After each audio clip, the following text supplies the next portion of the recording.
So do we have some questions? Yeah, good, great, Chris. Wonderful talks, good stimulating way to start the morning. Thank you both so very much. My question is for you, Jenny. Haynes, even a remarkably well-endowed organization like the Wellcome, I guess, has to make some choices about what you're going to focus on, because even in a relatively narrow area like health and public, there is 10 billion things you could possibly be collecting, and one could collect a little bit of this and a little bit of that, or focus more on that. How do you make those decisions to say, okay, we're going to collect card cards in phone boxes as opposed to whatever else you do? Yeah, this is a really, really live issue for us at the moment. So we are working with some decision-making frameworks to try and make ourselves better at this. One of the things we're doing is at Wellcome's overall priorities. So Wellcome is an independent charity. Most of its money goes to fund biomedical research, but also in terms of Henry Wellcome's will, there was this whole cultural, historical channel, which is what we're now as successors to. But the bulk of the funding is going into improving health for everyone by enabling great ideas to thrive. So our colleagues across Wellcome are busily there working out where the big issues are. I mean, I was just looking at my phone this morning, there's another Ebola outbreak. We know what the big issues are. We know that we've got drug-resistant infections on the rise. We know that vaccination is a big issue. We know that our planet and our health, environmental issues are big. They are doing that thinking for us. So we are going to be working with some models that piggyback on those big topics that have already been identified for us by Wellcome. And that also means that we are directly having a golden thread between what we are doing and what we are collecting and Wellcome's overall mission. Which is really important. I hope that answers your question. Other questions? So I'm Gwendolyn Owens, and I run the Visual Arts Collection at McGill. And if archives had a worldwide frequent user card, I would probably have one and have many, many points, since I use archival material all the time in my research. My challenge, and this was probably what we're going to get into later in the day, are when places have acquired these fabulously wonderful archives and I have 3 days to go through and find the material. I'm wondering about the challenge of when you bring these materials in and then I am the researcher and there, what kind of, we're looking at a lot of things in terms of difficulties in making things available. If there are 150 boxes, how can you help me as the user with that problem? A colleague of mine who teaches archives said that one of the biggest human rights abuses in archives was the creation of magnificently huge backlogs that weren't processed. And she was quite serious. She said, we cannot maintain this collecting emphasis and this Hoover vacuum cleaner approach and then not make it available. But I was actually just doing a report for an organization where they said, well, why can't we just digitize it all? And I said, I can hear my husband, don't roll your eyes, don't roll your eyes. The issue is not everybody's going to be served, so there has to be strategic approaches to what can be made available and what can be digitized and why. And there is not enough money in the world to do it all. So some researchers will simply have to keep going into the facility, but I think the answer is to rationalize, and we can interpret that word many ways, rationalize your collections and say, have I taken in material I shouldn't have taken in the first place? Am I now stuck with it? And if I'm stuck with it, somebody's going to find it useful, but it's going to take an enormous amount of effort and energy to process it. What does that mean in terms of what else I'll collect in the future? And maybe scale back. You know, I have 80 emails for this symposium alone. If we all had 80 emails for this symposium alone, how many emails could be preserved in an archives, and how valuable is it? So I think I'm not answering a question that helps you with your research, but I hope that I will help somebody 4 generations from now by saying, let us just not keep all the garbage and clean it out so that we have the gems. I just wanted to add to that. I don't know if I need this or not, but I think I want to go back to one of the things that Jenny said, and that's institutional mission, because there isn't a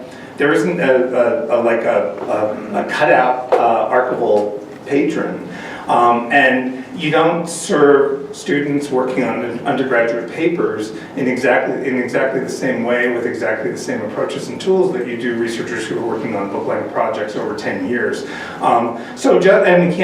You can't. There's not a one-size-fits-all. So I do sort of feel like I think going back to Jenny's notion of really being honest about your institutional mission and for somebody like you who's using archives at a lot of different places, I mean, the downside of that is really that each place, if it knows its institutional mission, is probably going to have a different set of tools for you to use. So in some ways that's sad, but I do think as a repository, just being really honest about mission and focusing what you're doing on that is what you can do. So, any other questions? Yeah, just to maybe build on that, it's a question for Jenny. I totally I think your argument about focusing on the significance of material regardless of format, absolutely right. But you had the story you told about the 10-year lag about wanting to acquire collections. So what's happened behind the scenes I also believe that there's really no use in acquiring something unless you can make it available and accessible. And so can you say a little bit more about how you're reconfiguring behind the scenes to maybe you're blending approaches or maybe So that collection I mentioned is a really good example of this. So it's, when we were first offered it, it was 1,500 boxes of an archive of a charity called Drugscope, which was the UK's largest drug charity. And it had the largest English language collection on this topic in the world, but it obviously encompassed everything. Lots of monographs, lots of reprints, and all this amazing, great literature. Because the archivist could say, yeah, we can do a macro appraisal on that, we don't need all those reprints, we can just say, not those 10 boxes, these 20, they were prepared to do that. But it wasn't archival, so, but the librarians were used to dealing with things item by item by item, so they didn't see 600 boxes, they saw 600 million individual things and just weren't able to deal with it. So what we've done is we've now got multidisciplinary, we've got 3 teams in my department, if this is a sort of granularity of detail that will help you. We have a collections development team, a collections information team that's all about baseline accessibility to the collections, and a research development team which is all about pushing things out to research audiences in service of Wellcome's mission. So they are all multidisciplinary. We don't have a library team, an archive team, they are all together. So what the librarians and archivists, once they got in the same room together over this massive collection of drug literature, they were able to say, it's not an archive collection, but we could process it as one. So that's what they've done. They've chunked it and they've described at container level and made it accessible. And they're getting towards the end of that now. If we had been processing it in the old model, we would have all died in the attempt to make that material accessible. It would not have been done before I retired. We would not have been able to do it. That is the old model we were working to. The new model now is this blend of approaches. Get them in the same room. They may fight a bit, and they do. But out of those fights and those discussions comes some, librarians' practice could offer this to this process, and archival practice could offer this to this process, and that's how it works. Can I add to that? I'll just add that the digital dynamic is going to throw that upside down, because we have to manage the digital object. And if it's not well arranged, organized, and available at the point of creation, we're going to be faced with managing it item by item by item. And that is our biggest nightmare going forward, is people saying, well, it's all in here, it's IMG1, IMG2, IMG3 images, right? What's your problem? And I think we're going to end up using artificial intelligence, digital technologies will support that, and we have to embrace the potential for automated appraisal and automated organization at the point of creation, which is where another thread I think is important, not necessarily for McGill, so I didn't focus on it, but for the profession, is to work with software developers and say we've got to find a better way to create record-keeping, record-managing software so that we can avoid this kind of problem in the future. Other questions? Yeah, it's a question for Dan as well. So one of the, thanks both for your talks. One of the sort of examples you gave of expanding the diversity of voices as one of the candidates as well, and that is engaging in oral history, right? Which is in a sense also an act of sort of creating new archival materials in the process of, expanding diversity of voices. But I guess my question is, what other strategies, right, beyond, in a sense, going out and speaking to people, right, that's one great technique, have you been exploring for locating, finding, and then convincing, groups who maybe for many different reasons aren't deposited materialists, and bringing those kinds of materials in, so not just pure oral history.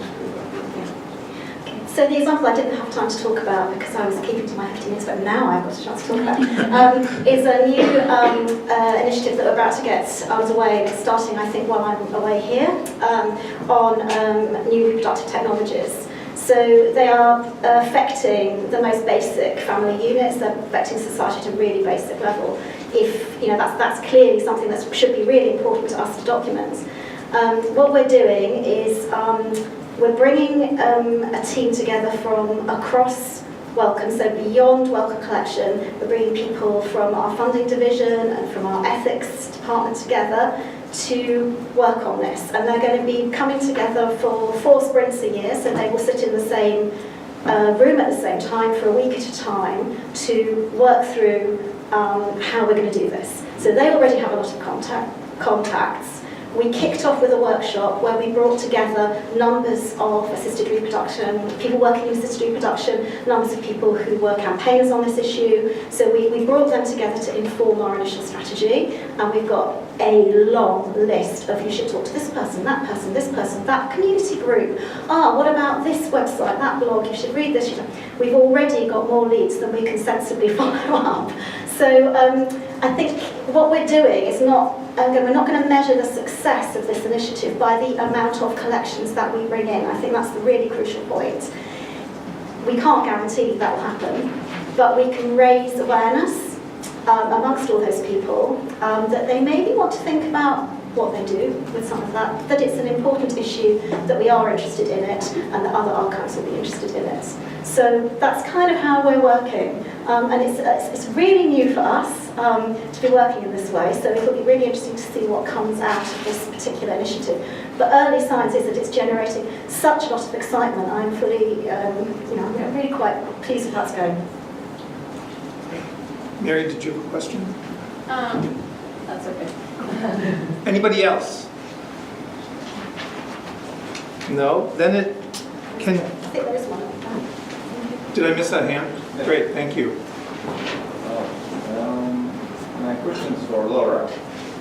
You said that we should change our language and that now do you hear me? I can hear you, yes. Yes, okay. You said that we should change our language and that now you are talking about accountability, memory, identity, and memory. Do you find that archivists are always repeating the same speech without paying attention to the person in front of them? I think we're talking to ourselves. Yes. Absolutely. I think that a lot of my work, I started in archives. I started in community archives, and when I did my internship at what was then the National Archives of Canada, I couldn't fathom the bureaucracy, so I said I can't do this for a living. And so I went into community archives, working with my little old blue-haired ladies, of which I am now one. And then I started getting involved in electronic records management, which I thought would be my worst nightmare. And what I have found is that we have to change our conversation. Every group we go into, we have to find what works for them. And the challenge that for me, I'm going into them. So the first thing I do is figure out who's my audience here, what do I say? The challenge for you in custodial environments is you're talking to donors, you're talking to potential departments who might bring records in. You also have to say, I have my institution, but I have to speak a different language when I go in, and look for metaphors and look for analogies that will make sense to them. And I really think evidence, right now, 2018, evidence is a really successful word.